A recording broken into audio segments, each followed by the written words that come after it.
అస్సలాము అలైకుం వరహ్మతుల్లాహి వబరకాతుహ్. అల్హమ్దులిల్లాహ్ వస్సలాతు వస్సలాము అలా రసూలిల్లాహ్ అమ్మా బఅద్. ప్రియ విద్యార్థులారా, శుభప్రదమైన రమదాన్ మాసంలోని 8వ రోజు మనం ఇస్లామియా జీవన విధానం అనే పుస్తకం నుండి 8వ పాఠం చదవబోతున్నాము. స్వయం మనము మన పట్ల పాటించవలసిన మర్యాద. తన ఇహపరాల శుభం తనకు తాను మంచి శిక్షణలో నడిపించుటపై ఆధారపడి ఉందని ముస్లిం విశ్వసిస్తాడు. అర్థమైందా? ఎప్పటి వరకైతే మనం స్వయం మనల్ని సంస్కరించుకోమో, మన మనస్సును అదుపులో పెట్టుకొని ఒక మంచి మార్గంలో ఉండమో, అప్పటి వరకు మనం ఇహపరాల శుభాలు, మేళ్ళు, అన్ని రకాల సౌభాగ్యాలు పొందలేము. గమనించండి, సూరతు షమ్స్లోని ఈ ఆయత్, قد أفلح من زكاها وقد خاب من دساها. దానిని అంటే తన ఆత్మను, తనను తాను, దానిని అంతరాత్మను, మనసును పరిశుద్ధపరుచుకున్నవాడు సాఫల్యం పొందాడు, మరియు దాన్ని అణచిపెట్టినవాడు నష్టపోయాడు.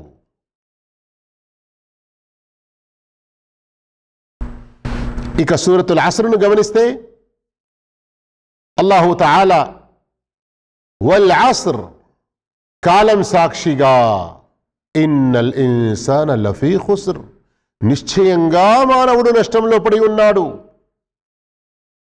కాలం సాక్షి, కాలం ప్రమాణంతో అల్లాహు తఆలా మనిషి నష్టంలో పడి ఉన్నాడు అని చెప్పిన తర్వాత ఆ నష్టంలో నుండి బయటికి వచ్చేవారెవరు? పేర్లు తీసి చెప్పలేదు. వారిలోని 4 గుణాలు, మంచి క్వాలిటీస్ ఏవైతే ఉంటాయో వాటిని ప్రస్తావించాడు. ఇల్లల్లదీన ఆమను వఅమిలు స్సాలిహాత్ వతవాసౌ బిల్ హక్ వతవాసౌ బిస్ సబ్ర్.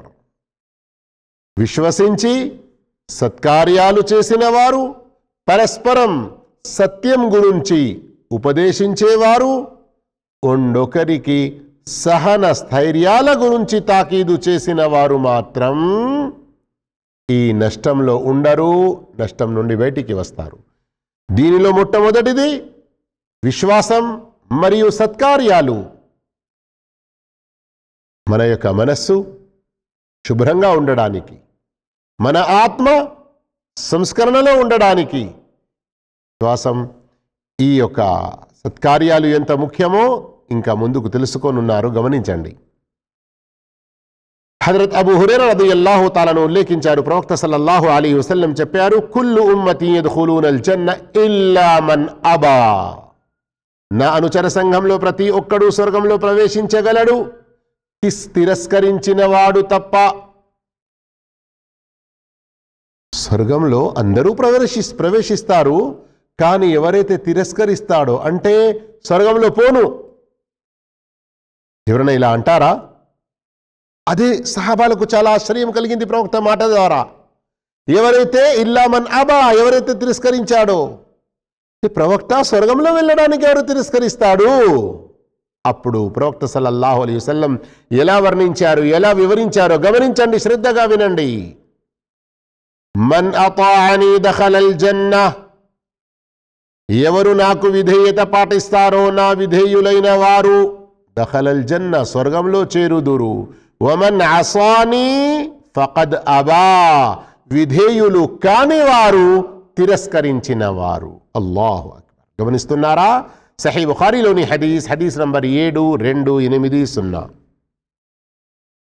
ఇక ఇంతకుముందు ఇప్పుడే నేను చెప్పినట్లు ఆత్మను శుభ్రపరిచి మంచి శిక్షణలో ఉంచునది విశ్వాసము మరియు సత్కార్యాలని,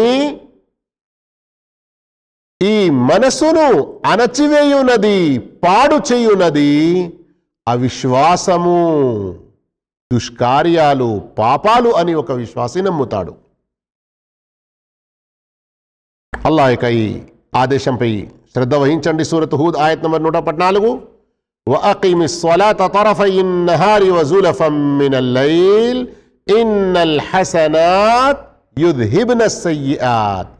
దినము యొక్క 2 అంచులలోనూ రాత్రి ఘడియలోనూ నమాజును స్థాపించు. నిశ్చయంగా పుణ్యకార్యాలు పాప కార్యాలను తుడిచివేస్తాయి, దూరం చేస్తాయి. ఈ ఆయతు ద్వారా పాపాల నష్టం, ఆ పాపాలను తుడిచివేసే పుణ్యాలు చేస్తే మన ఆత్మశుద్ధి యొక్క విషయం కూడా ఇందులో బోధపడుతుంది. వాటన్నిటిలో నమాజ్ ఆచరణ పరంగా చాలా గొప్ప విషయమని కూడా బోధపడుతుంది. ఇక పాపాల నష్టాన్ని, దీనివల్ల మన ఆత్మ ఎంత చెడిపోతుందో గమనించండి. సూరతుల్ ముతఫిఫీన్ ఆయత్ నంబర్ 14. కల్లా బల్ రాన అలా కులూబిహిం మా కానూ యక్సిబూన్. అది కాదు, అసలు విషయం ఏమిటంటే వారి దురాగతాల మూలంగా వారి హృదయాలకు తుప్పు పట్టింది. అల్లాహు అక్బర్. అల్లాహ్ మనల్ని ఇలాంటి పరిస్థితికి గురి కాకుండా కాపాడుకో. అల్లాహ్ మమ్మల్ని కాపాడుకో. ఇలాంటి సందర్భంలో కొన్ని దువాలు కూడా గుర్తొస్తాయి కదా. చెప్పాలా ఏదైనా ఒక దువా? మీరు కూడా నేర్చుకుంటున్నారా? శ్రద్ధగా వినండి మరి. అల్లాహుమ్మ ఆతి నఫ్సీ తక్వాహా వజక్కిహా అంత ఖైరు మన్ జక్కాహా. ఇప్పుడు ఈ ఆయత్ సూరతుల్ ముతఫిఫీన్ ఏదైతే మీరు చదివారో, దాని యొక్క అనువాదం కూడా విన్నారో, దీని వ్యాఖ్యానంలోనే ప్రవక్త సల్లల్లాహు అలైహి వసల్లం వారి యొక్క సహీ హదీత్ వస్తుంది. దాని సంక్షిప్త భావం ఏమిటంటే, ఎప్పుడైతే మనిషి ఒక పాపం చేస్తాడో అతని మనస్సులో ఒక నల్ల మచ్చ గుర్తు పడుతుంది. ఒకవేళ అతను తోబా చేసుకున్నాడు, ఏదైనా పుణ్యకార్యం చేశాడు అంటే ఆ మచ్చ దూరం అయిపోయి మనస్సు మళ్ళీ శుభ్రంగా తెల్లగా ఉంటుంది, మెరుస్తూ ఉంటుంది అనండి, పర్లేదు. ఒకవేళ తౌబా చెయ్యకుండా పుణ్యకార్యాల వైపునకు తిరగకుండా అదే పాపంపై పాపం, పాపంపై పాపం, పాపాలు పాపాలు చేస్తూ ఉంటాడో, అల్లాహు అక్బర్. పెంక తెలుసు కదా, దోషాలు వేస్తారు, ఆమ్లెట్లు వేస్తారు, దాని వెనుక కింద ఎలా ఉంటుంది, ఆ విధంగా అతని యొక్క మనస్సు మొత్తం నల్లగా మారిపోతుంది. అల్లాహు అక్బర్. అదే విషయం అల్లాహ్ ఈ ఆయతును తెలుపుతున్నాడు అని ప్రవక్త సల్లల్లాహు అలైహి వసల్లం ఈ ఆయతును తిలావత్ చేశారు. మన ఆత్మ శుభ్రపరుచుకోవాలంటే విశ్వాసం కరెక్ట్గా బలంగా ఉండాలి, మరియు పుణ్యాలపై పుణ్యాలు, సత్కార్యాలపై సత్కార్యాలు చేస్తూ ఉండాలి. రండి శ్రద్ధగా వినండి కొన్ని విషయాలు. ఈ ఆయతులు ఏవైతే మనం చదివామో, అర్థం చేసుకున్నామో, అందుకే ముస్లిం ఎల్లప్పుడూ తన ఆత్మను శుద్ధి చేస్తూ మంచి శిక్షణ, సంస్కరణలో ఉంచాలి. రేయింబవళ్ళు సత్కార్యాలు చేయడానికి ప్రయత్నిస్తూ చెడు నుండి దూరం ఉండాలి, ఆత్మ పరిశీలన చేస్తూ ఉండాలి. అనగా తన ఆత్మ చెడు వైపునకు మొగ్గుతుందా లేక మంచి వైపునక అనేది పరిశీలిస్తూ ఉండాలి. దానిని మంచి వైపుకు, విధేయత వైపుకు మలచి చెడు మరియు అరాచకాల నుంచి దూరం ఉంచడానికి ఇప్పుడు నేను తెలుపబోతున్న 4 ముఖ్య విషయాలు గుర్తుంచుకోండి. సంక్షిప్తంగా ఒక్క మాటలో చెప్పాలంటే, మీరు మీ ఇహపరాల శుభాలు కోరుతూ అల్లాహ్ను సంతృప్తిపరచాలనుకుంటే మీ ఆత్మ శుద్ధి కలగడం తప్పనిసరి, మనస్సు పరిశుభ్రంగా ఉండడం తప్పనిసరి. ఇబ్రాహీం అలైహిస్సలాం వారి ప్రస్తావనలో ఆ ఆయత్ గుర్తుందా? ఇల్లా మన్ అతల్లాహ బికల్బిన్ సలీం. ఎవరు ప్రవేశిస్తారు స్వర్గంలో? కల్బె సలీం, శుద్ధమైన మంచి మనస్సు ఉన్నవారే. అయితే మన మనస్సు మంచిగా, శుభ్రంగా, సంస్కరణలో, మంచి శిక్షణలో ఉండడానికి ఇప్పుడు నేను చెప్పబోయే 4 విషయాలు మంచిగా గుర్తుంచుకోండి. మొదటి విషయం క్షమాభిక్ష, తౌబా, ఇస్తిగ్ఫార్. అంటే ఏమిటి? తౌబా అని అంటాము కదా, ఏమిటి తౌబా? మనం అల్లాహ్తో తౌబా చేస్తున్నాము, మనం ఇస్తిగ్ఫార్ చేస్తున్నాము, పాపాల క్షమాభిక్ష కోరుతున్నాము అల్లాహ్తో. అంటే ఈ 3 సూత్రాలు అనండి, మూల విషయాలు అనండి, ఆ తౌబా ఇస్తిగ్ఫార్లో ఉండడం తప్పనిసరి. ఒకటి, సర్వ చెడులను పాపాలను విడనాడాలి, వాటి జోలికి వెళ్ళకూడదు. రెండవది, జరిగిన పాపంపై పశ్చాత్తాపపడాలి. అయ్యో ఛీ, ఎందుకైతే నాతో జరిగిందో, ఈ విధంగా ఒక బాధ ఉండాలి. ఆహా, ఇంత మంచిగా ఉండే కదా, నేను ఎందుకు చేయకపోతే, ఈ విధంగా కాదు, అస్తగ్ఫిరుల్లాహ్. మూడవది, ఇక ముందు ఇన్ ఫ్యూచర్, భవిష్యత్తులో తిరిగి ఆ పాపం చెయ్యను అని దృఢ సంకల్పం చేసుకోవాలి. ఇలాంటి తౌబా చేసిన వారి కొరకు అల్లాహ్ ఎంత గొప్ప శుభవార్త ఇస్తున్నాడో గమనించండి. సూరతు తహరీమ్ ఆయత్ నంబర్ 8, యా అయ్యుహల్లదీన ఆమను తూబు ఇలల్లాహి తౌబతన్ నసూహా. ఓ విశ్వాసులారా, అల్లాహ్ వైపున పశ్చాత్తాపంతో మరలండి. ఎలాంటి పశ్చాత్తాపం? తౌబతన్ నసూహా, నిష్కల్మషమైనది, స్వచ్ఛమైనది. ఏం జరుగుతుంది? అసా రబ్బుకుం అన్ యుకఫిర అన్కుం సయ్యిఆతికుం వయుద్ఖిలకుం జన్నాతిన్ తజ్రీ మిన్ తహ్తిహల్ అన్హార్. అప్పుడు మీ ప్రభు మీ పాపాలను మీ నుండి దూరం చేసి క్రింద సెలయేళ్లు ప్రవహించే స్వర్గవనాలలో మీకు ప్రవేశం కల్పించవచ్చు. అంటే ఆశనే కాదు, పక్కా నమ్మకం. ఎందుకు? ఉలమాల యొక్క ఇత్తిఫాక్, వ్యాఖ్యానకర్తల యొక్క ఇత్తిఫాక్.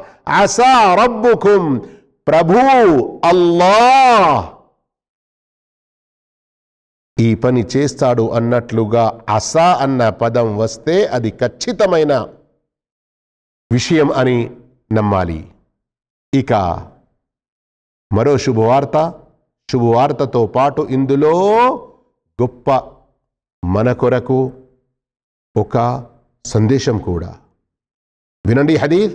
అబూ మూసా రదియల్లాహు అన్హు ఉల్లేఖించారు, ప్రవక్త సల్లల్లాహు అలైహి వసల్లం తెలిపారు, ఇన్నల్లాహ అజ్జ వజల్ల యబ్సుతు యదహు బిల్లైలి లియతూబ ముసీఉన్ నహార్. పగలు పాపాలు చేసిన వారు తౌబా చేయాలని అల్లాహ్ రాత్రి సమయమున తన చేయి చాపుతాడు. వయబ్సుతు యదహు బిన్నహారి లియతూబ ముసీఉల్ లైల్. రాత్రి పాపం చేసిన వారు తౌబా చేయాలని పగలు తన చెయ్యిని చాపుతాడు. అల్లాహు అక్బర్, అల్లాహు అక్బర్. అల్లాహ్ మన పాపాల్ని మన్నించడానికి తను చెయ్యి చాపుతున్నాడు. రా నా దాసుడా, నేను మన్నించడానికి సిద్ధంగా ఉన్నాను, త్వరగా నా వద్దకు వచ్చేసేయి, నా వైపునకు తిరుగు, పాపాన్ని వదులు, తౌబా ఇస్తిగ్ఫార్ చెయ్యి అని అల్లాహు తాలా తన చెయ్యిని చాపుతాడు. ఇప్పటికీ కూడా మనం తౌబా కొరకు ముందు అడుగు వేయకుంటే నష్టం ఎవరిది? అల్లాహది ఏమాత్రం కాదు, మనదే. ఈ విధంగా అల్లాహు తాలా రాత్రి పగలు చెయ్యి చాపుతూ ఆహ్వానిస్తూ ఉంటాడు తౌబా గురించి. ఎప్పటి వరకు? పశ్చిమాన సూర్యోదయము అయ్యే వరకు ఇలా జరుగుతూ ఉంటుంది. ముస్లిం షరీఫ్ యొక్క సహీహ్ హదీస్ 2759 హదీస్ నంబర్. అయితే ఈ 4 విషయాలు తప్పనిసరి మన ఆత్మశుద్ధి కొరకు అని చెప్పాను కదా. అందులో మొదటిది తౌబా. ఎంత ఎక్కువగా తౌబాలు చేస్తారో అంతే ఎక్కువ మనసు శుభ్రం అవుతుంది. తౌబా దాని అసలైన భావంలో దాని 3 మూల సూత్రాలు ఏవైతే నేను ప్రారంభంలో తెలిపానో వాటిని ఎల్లవేళల్లో గుర్తుంచుకోవాలి. మర్చిపోయారా? లేదు కదా. మరోసారి గుర్తుంచుకోండి. సర్వ చెడులను పాపాలను విడనాడుట, జరిగిన పాపంపై పశ్చాత్తాపపడుట, మరియు ఇక ముందు ఇన్ ఫ్యూచర్ నేను తిరిగి ఆ పాపం చెయ్యనని దృఢ సంకల్పం చేసుకొనుట. ఇక రెండవది మురాకబా. మురాకబా అంటే ఏమిటి? ప్రతి క్షణం విశ్వాసి తన ప్రభువుతో భయపడుతూ ఉండాలి. అల్లా అతన్ని చూస్తూ ఉన్నాడు, అతని రహస్య బహిరంగ విషయాలను గుర్తెరుగువాడు అని మంచిగా గట్టిగా బలంగా నమ్మాలి. ఈ విధంగా మనస్సు అల్లా దృష్టి తనపై ఉన్నదని విశ్వసించి అతని ధ్యానంతో అంటే అల్లా యొక్క జిక్ర్తో చనువు, అల్లా యొక్క విధేయతతో ఆనందం పొందుతుంది. నిజంగా ఇది చూద్దాం ఒకసారి, మొలసా చెప్పిండు కదా నిజంగానా అని కాదు. ఆయతులు వస్తున్నాయి, హదీతులు వస్తున్నాయి, అల్లాహ్ తెలిపినటువంటి మాట ఇది. కనుక అనుభవం గురించి పాటించకండి. నిజంగా మీ జీవితంలో మీరు ఆనందం పొందడానికి, నిజంగా మీరు శాంతి పొందడానికి ఇలా చేయండి, తప్పకుండా పొందుతారు. ప్రవక్త సల్లల్లాహు అలైహి వసల్లం హదీతులు ఇన్షాల్లా ముందుకు తెలుసుకుందాము. కానీ రండి, సూరతున్ నిసా ఆయత్ నంబర్ 125లో అస్లమ వజ్హహు లిల్లాహ్, తనను తాను అల్లాహ్ వైపునకు సమర్పించినవాడు, అల్లాహ్ ముందు తల వంచినవాడు, అల్లాహ్ ఆజ్ఞ పాలన కొరకు శిరస్సు వహించినవాడు, తల వంచినవాడు, శిరస్సు వంచినవాడు, తల వంచినవాడు.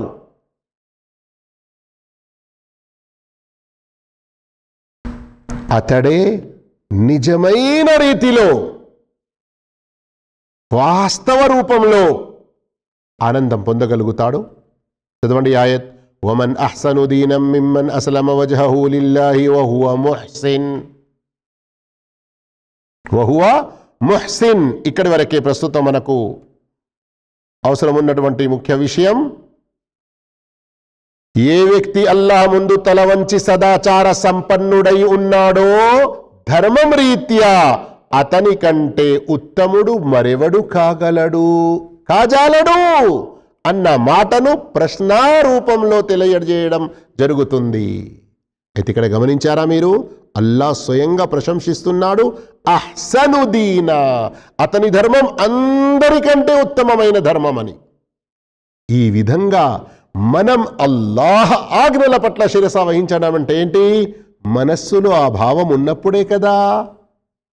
అర్థమైందా? ఇక గమనించండి, మురాకబా, అల్లాహ్ మనల్ని చూస్తూ ఉన్నాడు. అల్లాహ్ నుండి ఏ క్షణం కూడా మనం ఎక్కడా దాగి లేము, కనుమరుగై లేము. అల్లాహ్ మనల్ని చూడకుండా మనం ఎక్కడైనా ఉండగలుగుతాము, అలాంటి అవకాశమే లేదు. చదవండి ఈ ఆయత్ సూరత్ యూనుస్లో ఆయత్ నంబర్ 65, వమా తకూను ఫీ షఅనిన్ వమా తత్లూ మిన్హు మిన్ ఖుర్ఆన్. ఓ ప్రవక్త, నువ్వు ఏ స్థితిలో ఉన్నా, ఖుర్ఆనులోని ఏ భాగాలను పారాయణం చేసినా, ఓ ప్రజలారా, మీరు ఏ పని చేసినా, మీరు మీ కార్యక్రమాలలో తలమునకలై ఉన్నప్పుడు మేము మిమ్మల్ని గమనిస్తూనే ఉంటాము. అల్లాహ్ అంటున్నాడు, మేము మిమ్మల్ని గమనిస్తూనే ఉంటాము. ఎక్కడా? మీరు ఎక్కడా ఉన్నా గాని, చీకట్లో ఉన్నా, వెలుతురులో ఉన్నా, ఒంటరిగా ఉన్నా, నలుగురిలో ఉన్నా, చివరికి లక్షలాది మంది మధ్యలో ఉండి ఆ లక్షలాది మంది తమ తమ భాషల్లో తమ తమ ప్రతి ఒక్కరి కోరికలు వేరువేరు ఉన్నప్పటికీ అల్లాహ్ అందరినీ చూస్తున్నాడు, అందరి మాట వింటున్నాడు, అందరి భాషలు అర్థం చేసుకుంటున్నాడు. అల్లాహు తఆలా అందరి గురించి అన్ని రకాలుగా తెలిసి ఉన్నాడు. అయితే చాలా చిన్న చిన్న విషయాలు కూడా అల్లాహ్కు తెలుసా? అవును, చదవండి ఆయత్ ఇంకా ముందుకు, వమా యఅజుబు అన్ రబ్బిక మిన్ మిస్కాలి దర్రతిన్ ఫిల్ అర్ది వలా ఫిస్ సమా వలా అస్గర మిన్ జాలిక వలా అక్బర్ ఇల్లా ఫీ కితాబిన్ ముబీన్. భూమిలో ఆకాశాలలో ఉన్న రవ్వంత వస్తువు కూడా నీ ప్రభువు నుండి గోప్యంగా లేదు. ఆ రవ్వంత దానికంటే చిన్నదైనా సరే, పెద్దదైనా సరే ఏది కూడా అల్లాహ్ నుండి గోప్యంగా లేదు. ప్రతీది కూడా అల్లాహు తఆలా స్పష్టమైన గ్రంథములో నమోదు చేసి ఉంచాడు. అల్లాహు అక్బర్, అల్లాహు అక్బర్. ఈ రోజుల్లో ఎక్కడైనా కెమెరా ఉన్నది అని అంటే ఎంత భయంగా ఉంటారు. సిగ్నల్ పై కెమెరా ఉన్నది అంటే రెడ్ లైట్ ని క్రాస్ చేస్తారా? కానీ అల్లాహు తాలా నుండి ఎక్కడా ఏమీ దాగి మనము ఉండలేము. అల్లాహకు తెలియనిది ఏది లేదు అని ఇంత స్పష్టంగా తెలిసినప్పటికీ మనము ఇంకా అల్లాహ్ విషయంలో ఎంత మోసానికి గురి ఉంటాము, ఎన్ని పాపాలకు ప్రతిరోజు పాల్పడుతూ ఉంటాము. మురాకబా యొక్క అసలైన భావం ఈ హదీసులో కూడా ఉంది, గమనించండి. హదీసే జిబ్రీల్ అన్నటువంటి పేరుగాంచిన హదీసు కదా. అందులో మూడవ ప్రశ్న, మొదటి ప్రశ్న ఈమాన్ గురించి, రెండో ప్రశ్న ఇస్లాం గురించి, మూడో ప్రశ్న ఇహ్సాన్ గురించి. ప్రవక్త ఏం సమాధానం ఇచ్చారు? అన్ తఅబుదల్లాహ్ అన్ తఅబుదల్లాహ కఅన్నక తరాహు ఫఇన్ లమ్ తకున్ తరాహు ఫఇన్నహు యరాక్. నీవు అల్లాహ్ను ప్రార్థిస్తున్నప్పుడు, అల్లాహ్ యొక్క ఆరాధన చేస్తున్నప్పుడు అతన్ని చూస్తున్నట్లుగా భావించు, నీవు అల్లాహ్ను చూస్తున్నావు అని. ఇలాంటి ఆలోచన కలగకపోతే, ఇలా భావించలేకపోతే నిశ్చయంగా అల్లాహ్ నిన్ను చూస్తున్నాడు అని నమ్ము. సహీ బుఖారీ హదీత్ నంబర్ 50, సహీ ముస్లిం హదీత్ నంబర్ 8. ఎన్ని విషయాలు తెలుసుకున్నారు? 4ట్లో 2. మొదటిది తౌబా, రెండవది మురాకబా. ఇప్పుడు మూడవది ఆత్మ పరిశీలన. మన ఆత్మ పరిశుద్ధంగా ఉండడానికి తౌబా మరియు మురాకబా తర్వాత ఇది కూడా చాలా అవసరం, ఆత్మ పరిశీలన. ఎప్పుడైతే ముస్లిం ఇహలోకంలో రేయింబవళ్ళు కష్టపడతాడో, శ్రమిస్తాడో, దాని మంచి ఫలితం పరలోకంలో పొందాలని, అతనికి గౌరవ స్థానం కలగాలని, అల్లాహ్ సంతృప్తి పొందాలని, మరియు ఈ లోకములో కష్టపడి పుణ్యాలు సంపాదించడానికే ఉన్నప్పుడు ఇక అతని ఆలోచన ఎలా ఉండాలి? ఒక బిజినెస్ మ్యాన్ లాగా. అవును, ఈ రచయిత ఎంత గొప్పవారు, మస్జిద్ నబవీలో దర్స్ ఇచ్చేవారు, చాలా రోజుల క్రితం చనిపోయారు, అల్లాహ్ స్వర్గం ప్రసాదించుగాక వారికి. అయితే ఎంత మంచి ఒక ఉదాహరణ ఇచ్చారు. పెద్ద పెద్ద బిజినెస్ మ్యాన్లు కానివ్వండి, చిన్న కొంత సరుకు అమ్ముకొని ఓ పూట అన్నం తినేవారైనా కానీ ఆత్మ పరిశీలనను ఒక బిజినెస్తో ఎలా పోల్చారో గమనించండి. ఒక వ్యాపారి దృష్టిలో తన మూలధనం విలువ ఎంతనో అంతకంటే మించిన విలువ ముస్లిం దృష్టిలో అల్లాహ్ విధించిన విధులు ఉండాలి. అల్లాహు అక్బర్. వ్యాపారి మూలధనంపై వచ్చే లాభాన్ని చూసుకున్నట్లు ఒక ముస్లిం తన నఫిల్ విధిగా లేని అదనపు సత్కార్యాలను చూసుకోవాలి. ఇక పాపాలను, అల్లాహ్ పట్ల పాటించేటువంటి అవిధేయత, ప్రవక్త ఆదేశాల ఆజ్ఞల పట్ల పాటించే అవిధేయత, వాటిని ఇలా చూడాలి. వ్యాపారంలో నష్టం మాదిరిగా భావించాలి. అంతేకాకుండా పొద్దంతా చేసిన వాటిని పడుకునేకి ముందు కనీసం లెక్కించుకొనుటకు, ఆత్మ పరిశీలనకై ఒకానొక సమయంలో ఏకాంతంలో గడపాలి. ఇక ఇలా ఏకాంతంలో గడిపి ఆత్మ పరిశీలన చేసుకున్నప్పుడు ఏం చేయాలి? విధులలో ఏదైనా లోటు కొరత చూసినట్లయితే తనను తాను మందలించుకొని, నిందించుకొని అప్పటికప్పుడే ఆ కొరతను పూర్తి చేసేవి ఉంటే పూర్తి చేయాలి. అలా పూర్తి అయ్యేవి కాకుంటే నఫిల్ల ద్వారా అదనపు సత్కార్యాలు విధిగా లేనివి వాటి ద్వారా ఆ కొరతను పూర్తి చేయాలి. ఒకవేళ నఫిల్లలో ఏదైనా కొరత ఉంటే, లోటు ఉంటే వాటికి బదులుగా అధికంగా నఫిల్లు చేసి ఆ లోటును తీర్చాలి. ఇక బిజినెస్ లాసెస్, నిషిద్ధ కార్యాలకు పాల్పడి నష్టం వాటిల్లినట్లయితే పశ్చాత్తాపపడి క్షమాపణ వేడుకోవాలి. ఫస్ట్ పాయింట్ తెలిపాము కదా నాలుగిట్లో. అల్లాహ్ వైపునకు మరలి దానికి బదులుగా మంచి పని చేయాలి. ఆ పాపానికి దుష్కార్యానికి బదులుగా ఆత్మ పరిశీలన, ముహాసబయే నఫ్స్ అన్నదానికి ఇదే అర్థం. మరియు అల్లాహు తాలా సూరతుల్ హష్ర్ ఆయత్ నంబర్ 18లో ఇదే విషయం తెలియజేస్తున్నాడు. యా అయ్యుహల్లదీన ఆమను తక్కుల్లాహ వల్ తన్దుర్ నఫ్సుమ్ మా ఖద్దమత్ లిగద్ వత్తకుల్లాహ్ ఇన్నల్లాహ ఖబీరుం బిమా తఅమలూన్. ఓ విశ్వాసులారా, అల్లాహ్కు భయపడుతూ ఉండండి. ప్రతి వ్యక్తి రేపటి తీర్పు దినం కొరకు తానేం పంపుకున్నాడో ముందుగా పుణ్యాలు చేసి వాటి గురించి ఒకసారి ఆలోచించుకోవాలి. వల్ తందుర్, యోచించాలి. ఎల్లవేళలా అల్లాహ్కు భయపడుతూ ఉండండి. నిశ్చయంగా మీరు ఏమేం చేస్తున్నారో అల్లాహ్ కనిపెట్టుకునే ఉన్నాడు. మరియు ఇదే భావంలో హజరత్ ఉమర్ రదియల్లాహు తఆలాను గుర్తు చేస్తూ ఉండేవారు ప్రజలకు, హాసిబు అన్ఫుసకుం కబ్ల అన్ తుహాసబు, మీరు పరిశీలించబడే ఆ తీర్పు దినం రాకముందే మిమ్మల్ని మీరు మీ ఆత్మలను పరిశీలించుకోండి. తిర్మిదీలోని హదీస్, హదీస్ 2459. ఆత్మశుద్ధి కొరకు, ఆత్మ సంస్కరణ కొరకు 4 మూల విషయాలు. వాటిలో తౌబా గురించి విన్నాము, మరియు మురాకబా గురించి విన్నాము, ముహాసబా గురించి విన్నాము. ఇప్పుడు రండి ముజాహదా. ముజాహదా అంటే తీవ్ర ప్రయత్నం. ఎలాంటిది? శత్రువులలో అతి పెద్ద శత్రువు తన మనసేనన్న విషయం ప్రతి ముస్లిం తెలుసుకోవాలి. అల్లాహు అక్బర్. అందుకొరకే చూడండి, సర్వసామాన్యంగా మనం ఏమంటాము, శైతాన్ వాడు చాలా బద్ద శత్రువు. అవును, ఖురాన్ అల్లాహ్ చెప్పాడు, ఇన్న శైతాన లకుమ్ అదువ్వుం ముబీన్. ఇన్న శైతాన లకుమ్, ఇది ఒక ఆయత్ ఉంది వేరే చోట, ఇన్న శైతాన లకుమ్ అదువ్వున్ ఫత్తఖిదూహు అదువ్వా. కానీ దానితో పాటు మన యొక్క నఫ్స్, ఇది ఎంత పెద్ద శైతానో దీన్ని కూడా గమనించండి. ఈ రోజుల్లో ప్రత్యేకంగా రంజాన్లో అంటాము, అయ్యో శైతాన్లు బందీ ఖానాలో ఉన్నాయి కదా, ఎలా మనకు ఈ పాపాలు జరుగుతున్నాయి? మన శైతాన్ మనలో, మన నఫ్స్, మన కోరిక, మన ఆత్మ. అందుకొరకే ప్రవక్త సల్లల్లాహు అలైహి వసల్లం నేర్పినటువంటి ఉదయం సాయంకాలపు దువాలలో ఒకటేమున్నది? ఒక దువాలోని భాగం, అఊజు బిక మిన్ షర్రి నఫ్సి వ షర్రి షైతాని వ షరీకి ఔ షరీకి.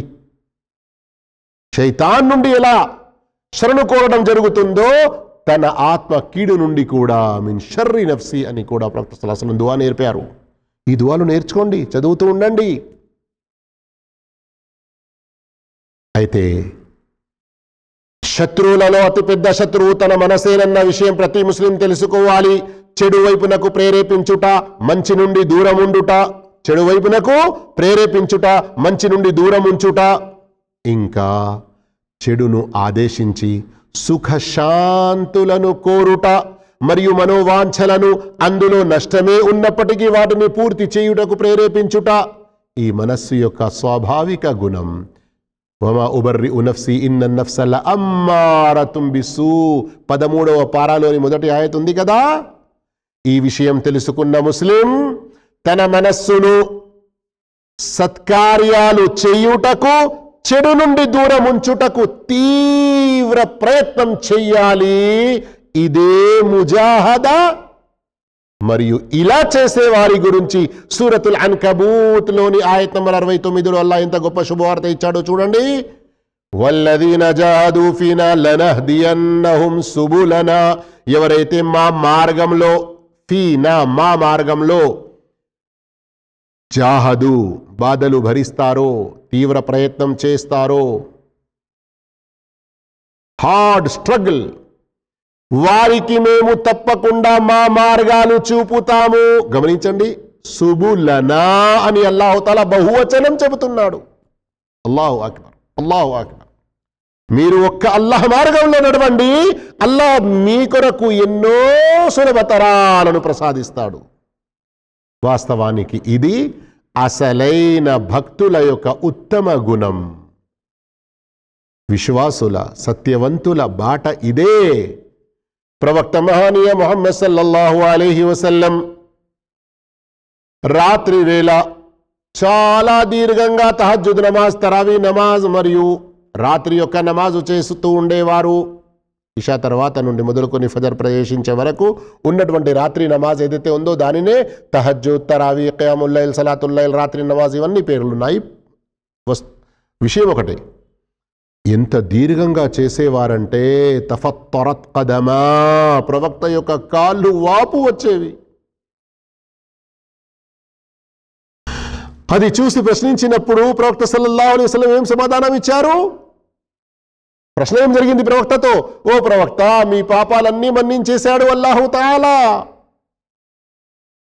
ఎందుకు ఇంత కఠోరంగా మీరు పరిశ్రమిస్తున్నారు అంటే ఏమన్నారు? అఫలా అకూను అబ్దన్ షకూరా, ఏమి నేను అల్లాహ్ యొక్క కృతజ్ఞత తెలిపే దాసుని కాకూడదా? అల్లాహు అక్బర్, అల్లాహు అక్బర్. ఇక మనం మన పాపాల మన్నింపు కొరకు ఇంకెంత శ్రమించాలో ఆలోచించండి, ప్రయత్నం చేయండి. తౌబా, మురాకబా, ముహాసబా, ముజాహదా, ఈ 4 విషయాలను పాటించండి. ఆత్మశుద్ధి కలుగుతుంది. తద్వారా ఇహ పరలోకాల శుభాలు, మేళ్ళు, అన్ని రకాల భోగ భాగ్యాలు అల్లాహ్ ప్రసాదిస్తాడు. చివరికి స్వర్గ ప్రవేశం, ప్రవక్త సల్లల్లాహు అలైహి వసల్లం వారి యొక్క తోడు, అల్లాహ్ యొక్క దర్శన భాగ్యం.